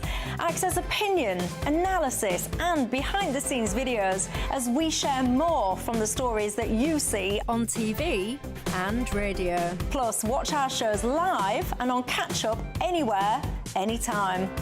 If you love our channel, become a friend of GB News for free by scanning the QR code or going to gbnews.com/friend. Don't just watch our programmes, come and be a part of them. It's that time of year again, isn't it, when Christmas markets pop up across the UK and Europe. Kids get their candy floss, mum and dad can nurse a glass of mulled wine. But how safe do you feel at these events now? Because security has been beefed up in Christmas markets across Europe. And get this, right? They're using wrapping paper to cover up concrete blocks in some places. Last year, 6 people were killed and more than 300 were injured when a Saudi refugee ploughed his car into crowds at a market in the German city of Magdeburg. Well, listen, to talk about this, we're joined by Kevin Hurley, who's the former lead on counter-terrorism at the City of London Police. Thank you very much for joining me, Kevin. It's terrifying, isn't it? Because this is a time of year we're really meant to be celebrating, going out with our friends and family, going to these lovely markets. But it seems time and time again, people are feeling less safe at them, let alone the culture wars on them and all of that stuff. But is it the case now that we're having to put extra security at these markets for fear of attacks, Kevin? Well, it's disturbing, but I think it's right that extra security is being put in place in areas where there are large crowds, because we know from a numerous amount of attacks, not only in the UK, but around the world, that essentially Islamist extremists have carried out terrorist attacks on large groups of people. You mentioned one there with smaller numbers, but there have been similar ones at a large firework display in Marseille, 80-odd people killed when the lorry drove through the crowd. Yeah. Many different similar attacks in Germany. So it's quite right that attempts are made, sadly, to minimise the way in which vehicles, such as cars or lorries, can be used as a weapon to murder people. The fact of the matter is, there are thousands of people in the UK who are a concern to the security services, namely MI5 and the counter-terrorism units up and down the country, and we still fail to correctly assess the threat from some influential groups such as the Muslim Brotherhood, which exists and practices quite openly in the UK, where it is banned in Egypt, Saudi Arabia, the Emirates, Kuwait, Tajikistan, Kazakhstan, Syria, Jordan, Kuwait. There's a bit of a clue there. They are all Muslim countries, and they regard the Muslim Brotherhood as a serious threat to the way of life in those countries. And yet we in the UK deliberately ignore that threat that exists, and we need to acknowledge that there are some extremists off the edge of Islam who carry out these dreadful attacks. And indeed, until quite recently, the Muslim Brotherhood members were actively engaged as representatives of the Muslim community being spoken to by government. So when we're ignoring issues like that other Muslim countries face up to, we shouldn't be surprised that we need I say we need the security forces such as the police and MI5 take measures as best they can to protect us as we go about our business at things like Christmas shopping or these Christmas markets and so on. It's dreadful, but that's what we've come to in this country. Yes. It's certainly very sad, Kevin. It really is. I think back to my childhood, Christmas markets used to be such a wonderful thing to go to, and I worry now for parents up and down the country looking over their shoulder, people looking over their shoulder. Listen, thank you so much for joining me this evening. Kevin Hurley there, former lead on counter-terrorism at the City of London Police. I know many of you are writing in here as well, saying that we shouldn't have to live this way, and we shouldn't, should we? Kevin's made some really good points. Why don't we prescribe groups like that as terrorist organisations and be done with them? But also, I don't believe that in our societies we really should have to be dressing up concrete barriers with wrapping paper to disguise and keep us safe. But there we go. That's the world we live in now, isn't it? Anyway, next we're going to bring you the top stories from Sunday's papers. And breaking tonight, new revelations that the Prime Minister signed off the Chancellor's black hole lies. Now, that is the front page of the Sunday Telegraph. It's going to be a bloodbath, isn't it? You're going to want to stay tuned for this one. Alex Armstrong tonight, only on GB News. I hope we haven't forgotten anything. Travel insurance, I tick that box. Yeah, but remember what you forgot last year. All Clear Travel Insurance sponsors GB News Travel Destinations Forecast.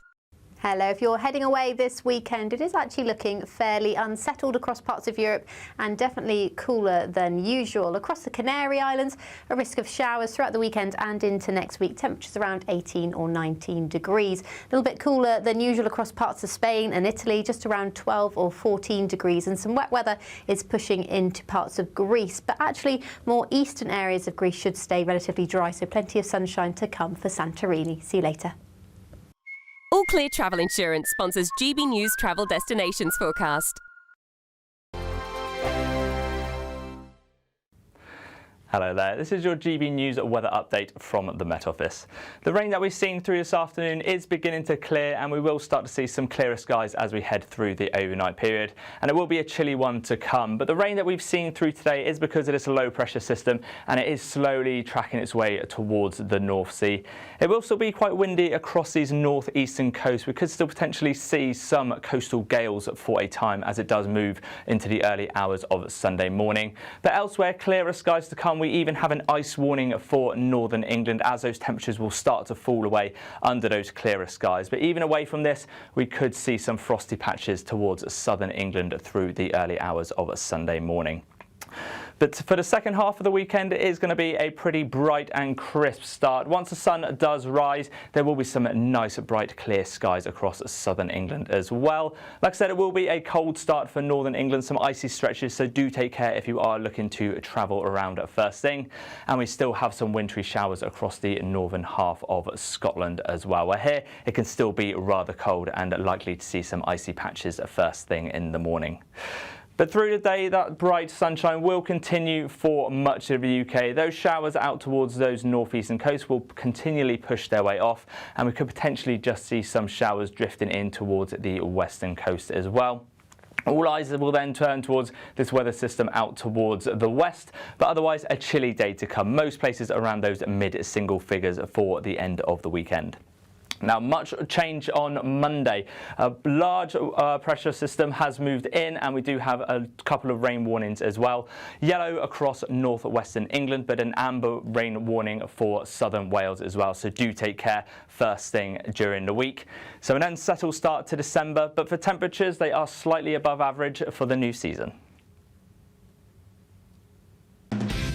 Decisions made in Washington aren't just shaping America, they're shaping Britain too. From migration to global security, from crime to health. Whatever happens in the White House today will be felt in your town or city tomorrow. That's why The Late Show is live from Washington, D.C. Cutting through the politics to show you what it all means for Britain. The Late Show live every night at midnight. Only on GB News, Britain's news channel. Westminster's full of talk, but out here, it's the real world. Am I allowed to talk now? No, that's it. This is where it matters, real people and real lives. That's what politics is all about. In fact, has Trump made a good start? No. Straight answers, no spin, and just a couple of pints. How many fingers have I got up? About 10. So join me for Lee Anderson's Real World every Friday at 7 p.m. only on GB News. The People's Channel, Britain's news channel.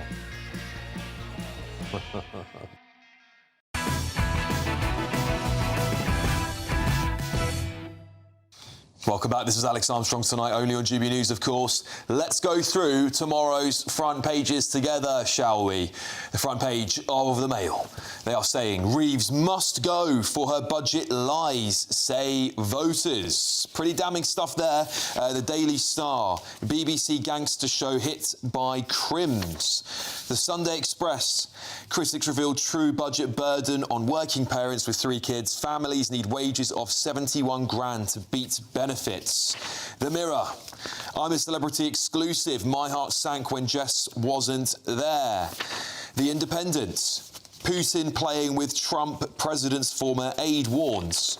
The Sunday Telegraph, PM signed off on black hole lies. Starmer was told of positive OBR forecast, but was happy with Reeves's claim that tax rises were needed. And then The Sun, my hell with Jade's son. And finally, the Sunday Times, PM's attempt to rescue budget after Reeves' row. Now, look, I think there's a slight consistency through some of these front pages, and let's go back to the Telegraph as a good example of this, because they are all pointing the finger at the Prime Minister and the Chancellor over this budget. It's been the story of the week, hasn't it?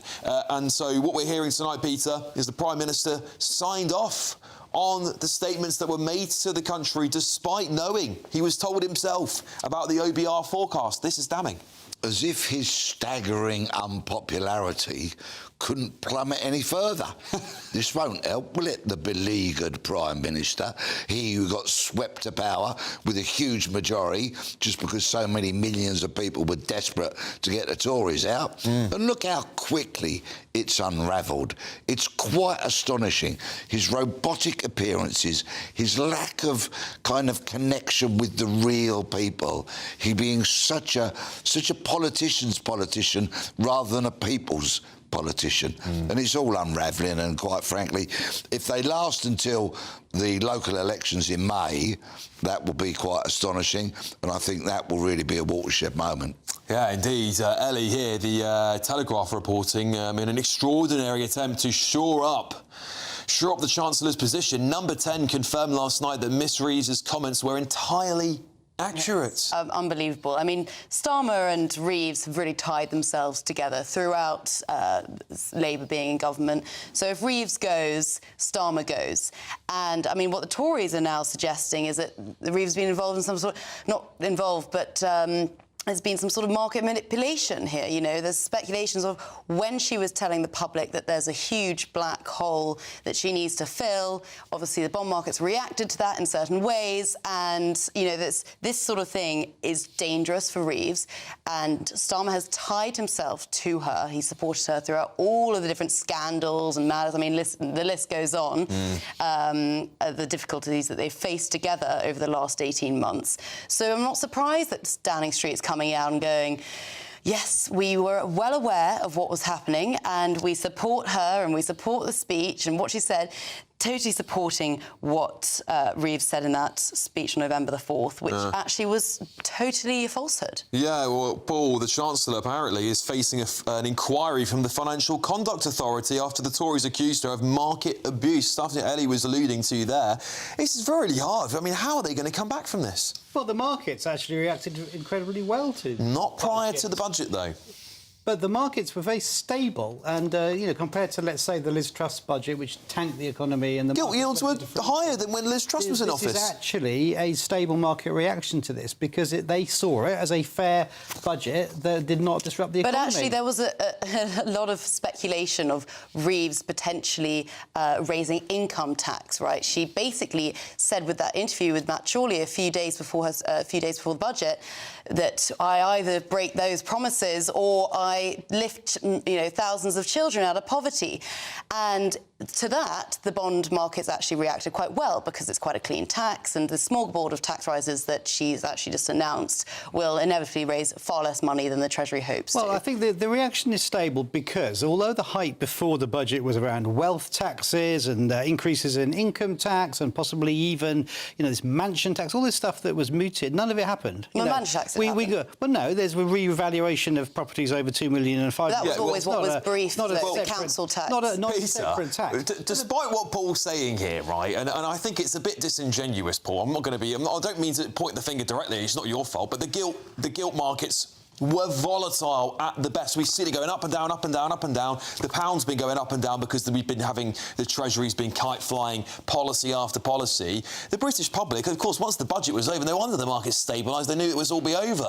And word from civil service insiders reached me this week that Rachel Reeves is handling of the Treasury is chaotic and she doesn't really know what she's doing.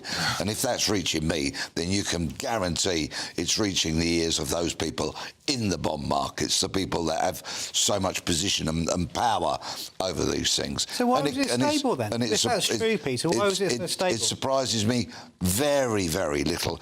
In fact, the source told me that they were drawing comparison, actually, to when Sunak had his hands on the wheel and said, actually, it was a pretty stable kind of time with him at the helm, in stark contrast to Reeves and her never-ending chaos. Yeah, well, just to come back to Ellie on this one, Labour source here, according to the Telegraph, this looks pretty bad. Keir made a point of being more involved in the budget from the beginning, and now it appears the story from the Chancellor is not what the OBR is saying. There are clearly questions for Keir and Rachel to answer, and you're right, they did tie themselves together. Because they know, don't they? When one of them goes, the other one's going after, particularly if you're the Prime Minister. Once your Chancellor's gone, which was, this is as much Starmer's budget as it is Reeves. But they did all of this to please their backbenchers because Starmer knew there was a rebellion coming. They'd already faced one down, well, she didn't face one down, they caved into one, sorry, on welfare reforms a couple months ago. Then there was all this speculation about Wes Streeting, Angela Rayner, even Miliband coming for Starmer because of the idea that they might not lift the benefit, the two-child benefit cap, etc. And so he was like, right, let's shore up my position. I will work on this with Reeves. They've tied themselves together on this. So I really don't see how Reeves can last. This is a really, really big scandal, in my opinion. But you've just surely disagreed with yourself. I mean, you're right, I think, to identify there is this close working relationship between Chancellor and Prime Minister. Thank God, that's a nice breath of fresh air in British politics, compared to Lawson and Thatcher or Blair and Brown, at each other's throats. Actually, this is a working relationship. So why on earth would Starmer sack Reeves in that scenario? Well, I don't know if it's necessarily a choice that he would want to make, but if the markets react in a bad way to this, he might actually just have to. She might just have to go. Can I just say, Kwasi and Truss were very close, and she had to get rid of him. There's a greater, bigger point here for anybody who's concerned about the essential freedoms, the cornerstones of this once great nation, which is why this government has to go. I'm talking about digital ID cards, and I'm talking about the erosion of trial by jury. An absolute cornerstone. That if the state accuses you of a serious crime, you will be tried by your peers and not by the establishment, not by the executive. And Lambie wants to rip that up. This autocratic government is becoming more and more dangerous with each and every passing week. It is trashing on our principles and our freedoms, and the sooner we see the back of it, the better. Yeah, listen, I concur 100%, Peter. I think the stuff that really gets to me about budgets, right, and Ellie, listen, we all accept that when there is political opposition that we don't agree with, I don't agree with the Labour Party, I accept there's going to be budgets I won't like. I don't mind that. I understand that is the way politics works, right? However, what I don't like is feeling misled. I think the Chancellor should have been honest with the public. I think you have a duty to be honest with the public's finances. This isn't something that is owned by the Chancellor and the Prime Minister at the time. It is our country's finances. And I just think you are misleading the public when you say things are really dire, by the way. We're going to have to raise taxes because we've got this black hole, which they've said exists time and time again. And it's a black lie, and you're totally right. But again, it's not really surprising.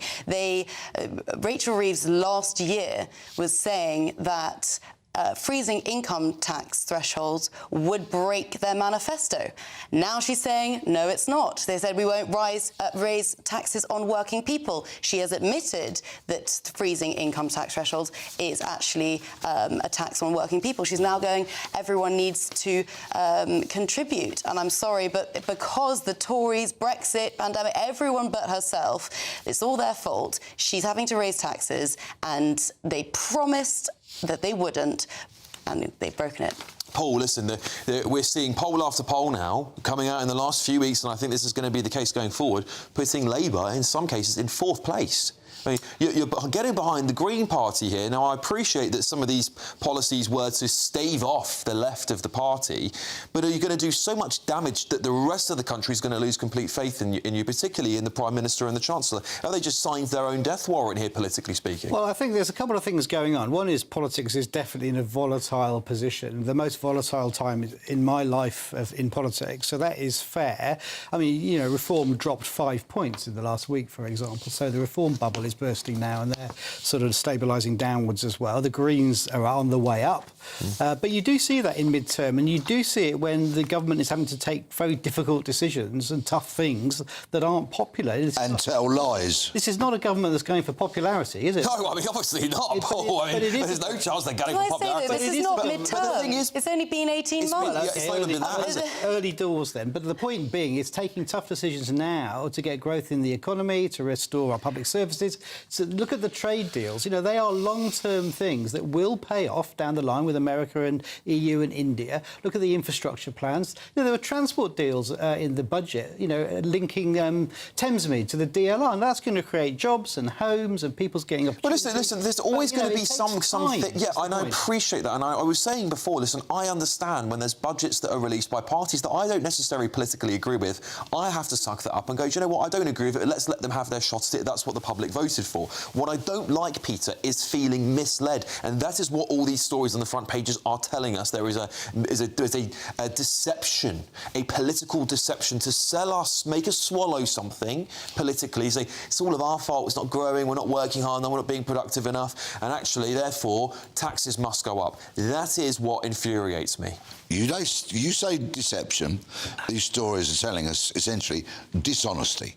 And call me old-fashioned, I just wish our politicians could tell the truth. I've always found in life that the truth is a friend, and actually the lies are the enemy. If only our politicians could grasp that rather simple principle. When we talk about growth, by the way, Reeves literally admitted that no single measure would actually create growth. She said that the day after the budget. And the OBR, I think, downgraded our growth for the next 4 years. Not a single measure. She admits it. Up this year, but down for the next few years. Very briefly, Paul, do you want to say something very briefly? Well, rearming Europe, standing up to Putin and putting money into the defence budget will create growth. No, I hope so. I mean, listen, like I said, there's going to be things that we all agree on, but it's the way it's sold to you, you know? It's like buying a car and find out actually it's a completely different model when actually you were lied to the entire time. That's what I feel like, at least, anyway. What do you feel like at home? gbnews.com/you'll say. Anyway, on a slightly cheerier note, this Christmas we're putting on a lovely event. We want loads of you to come and join us. On Saturday, the 13th of December, you're invited to join the GB News family for our Carols by Candlelight concert. For your chance to be with us, scan that QR code on your screen right now with your mobile phone, or go to gbnews.com/carols, and the concert will be broadcast on Christmas Eve. Right, listen, there is loads more. We've just touched on basically 2 front pages. There's a lot more to dig into. Stay with us. This is Alex Armstrong tonight, only on GB News.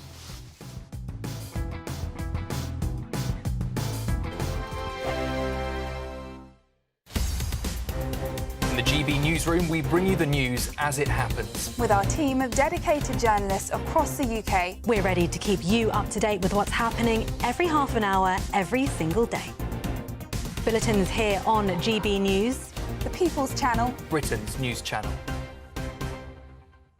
This is GB News, Britain's news channel. So proud of GB News for getting, and Bev, of course, for getting the interview. But the real important message from all of it was, of course, President Trump's attack on the BBC. I've been proven wrong because I tweeted a couple of days ago, it just shows how much I know. I tweeted that I thought President Trump might accept the apology from the BBC as an off-ramp and say, look, I want to be the nice guy here. I don't want to sting the great British public who, of course, pay the licence fee and who would ultimately be funding any settlement or court fees. So I thought he might use that as an off-ramp. But nope, we got into the Roosevelt room in the White House. Bev sat down with him. I was standing just behind Bev listening to the whole interview. And even before we went live with the interview and started recording, he was so shocked, angry, and more than anything, actually, confused as to why the BBC would behave like that. He just couldn't believe, not that, you know, on one occasion, fine, maybe it could be a mistake, but the second time, the Newsnight incident just proved that, in his mind, it was intentional, it was institutional bias. There's a clip there of, a photo, sorry, there of us in the Oval Office. It was an amazing experience, Nana, of course, just being in that room. Once we finished the interview, President Trump came over to us and said hello and asked if we'd like to see his office and the Oval Office. And yeah, stepping into that room, the history, you can feel it, the soul of the place, the grandeur, the gold as well that President Trump has installed all over the room. He's received some criticism for his use of sort of gold decor across the White House, but I have to say it was extraordinary. And it didn't stop there. He then invited Bev and I and some of the crew out onto the Rose Garden patio. There was American music playing, which was very funny, and we had a quick glimpse down at the Presidential Hall of Fame, just from the top of the patio there. GB News, the People's Channel. 5 hosts, 5 opinions, 5 fearless debates, 5 unfiltered takes on the day's news. 5 reasons not to be anywhere else on Saturday night. This is the Saturday 5. You got me. You got me good there. Britain's biggest Saturday night TV show. It's not a bad brand. Yeah. Uncensored. Very, very racy tonight. On the unpredictable. What does she say? Can you translate it for us? And always entertaining. And how can a country go from being led by William Wallace to Saturday nights from 6 p.m. only on GB News, the People's Channel. Britain's news channel. You're going to want to stay tuned, trust me.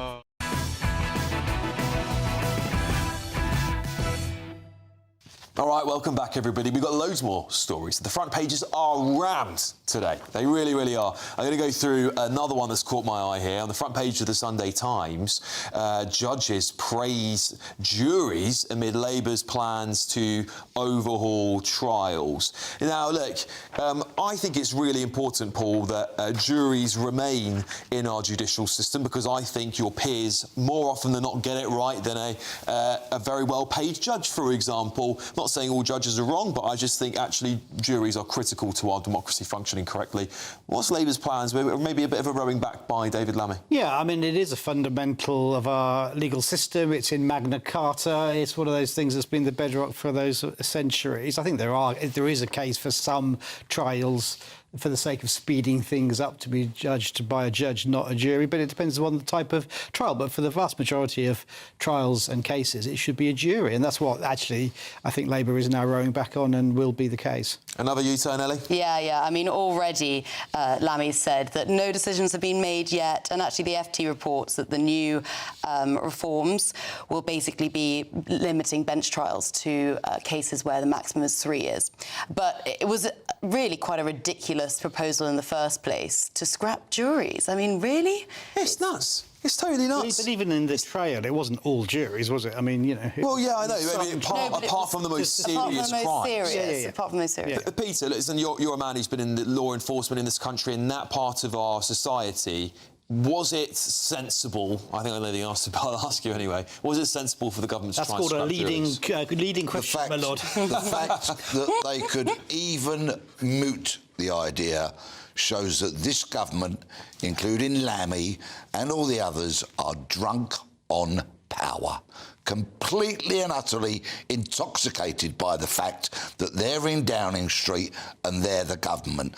To try and trash a fundamental cornerstone of British society shows how autocratic their natural leanings are, how much they choose to rule over us in some kind of almost despotic kind of manner, and it really gives you a window into their rotten soul. Jury trials are so important. Yeah, because I think of some of the cases about social media, Peter, where you've seen people being arrested for what I call free speech crimes, basically. And not all of them are. I think some of them go too far, of course, but there are a lot of them where you just think, goodness me, thank God there was a jury there. I think of the Labour councillor actually who was let off, and whilst I don't want to see anyone locked up for free speech crimes, even him, who I disagree with, I thought what he said was disgusting, he was let go because of a jury, wasn't he? we have seen that to a certain extent, in regards to some free speech cases, actually juries are speaking for the nation. Juries are saying this is not what we want to see being brought in front of our courts. And of course, juries do sometimes return perverse verdicts. I've fallen foul of that myself when I've worked for many, many long weeks on a case, and then you find out that a jury got nobbled, for example, by the criminals and all that kind of stuff. But you know what? It's still a system that should remain in place, that is absolutely vital and crucial. And for them to even have considered having binning it off shows you just what a thoroughly unpleasant bunch they are. Yeah, Paul, it's really embarrassing. I mean, we're just getting U-turn after U-turn from this government. And they had 14 years in opposition to get some policies together. What happened? Well, I think the point of the flying that particular kite was that there's such a backlog of cases. Magna Carta also says, by the way, that justice delayed is justice denied.